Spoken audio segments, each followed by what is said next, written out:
The Cornwall Devolution Deal was signed in 2015. It was the first rural deal to be signed in the country and marked an important step in the transfer of resources, powers and accountability from central government to Cornwall. The deal is helping public and private sector partners in Cornwall to reform services for the people who live and work in Cornwall and to help grow our economy. Decisions about EU grant funding were previously made in Whitehall. Gaining intermediate body status means decisions on allocating £184 million of remaining European funding to projects is now being made locally. This makes sure local people and businesses benefit from the funding available, with money being spent on the things that matter most to people locally. Cornwall presents a number of challenges for public transport. We have a big area to cover, a dispersed population, and varying socio-economic conditions. We have a devolved budget of £126 million, which gives us the control to shape transport services more effectively for our residents and to make journeys less fragmented. Over £10.7 million of private investment is providing new buses. 700,000 more bus trips are now being taken by people, an increase of 6%. Contactless and mobile phone payments are being introduced for bus journeys, alongside new smart tickets that can be used on both trains and buses.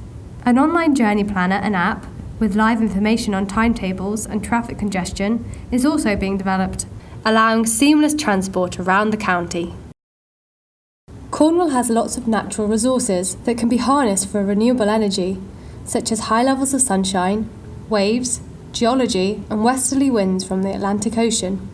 Devolution has helped us invest in 2 pilot new clean energy sources using European funds, wave and deep geothermal energy.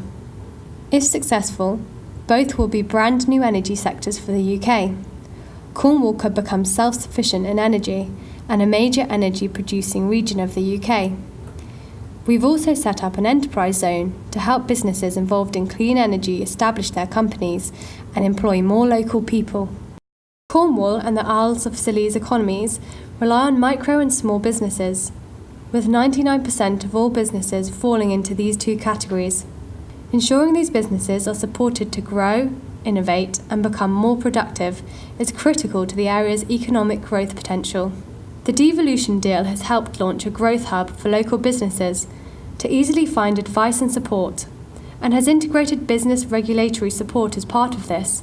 Collectively, these services have helped over 8,500 businesses grow and develop in Cornwall.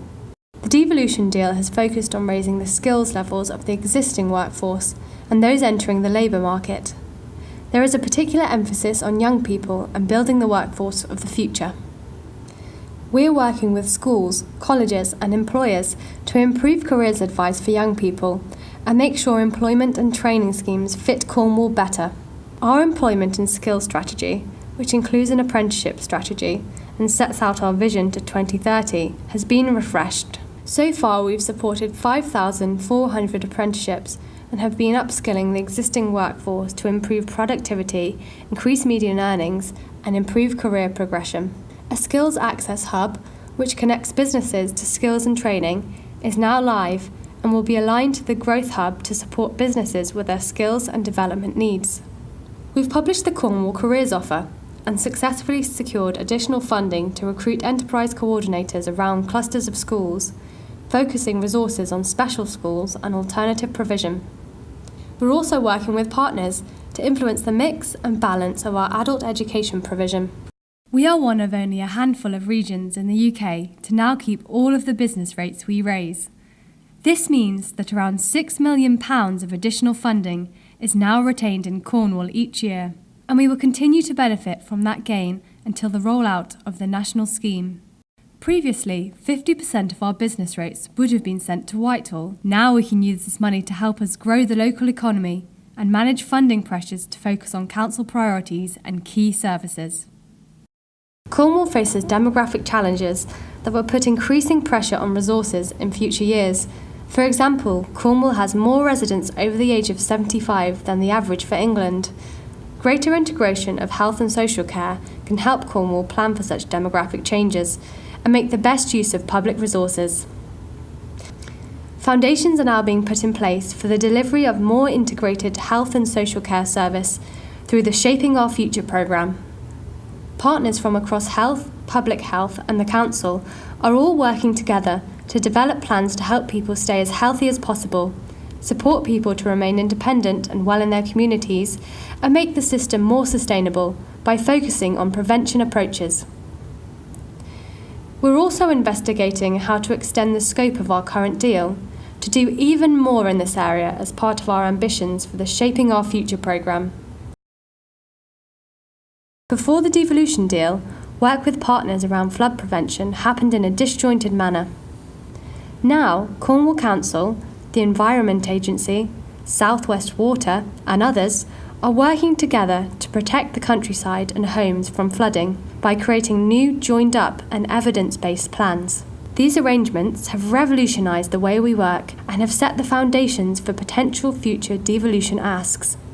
Local communities are also being supported to develop proactive local flood risk profiles using a holistic, place-based approach which will inform the wider strategic planning.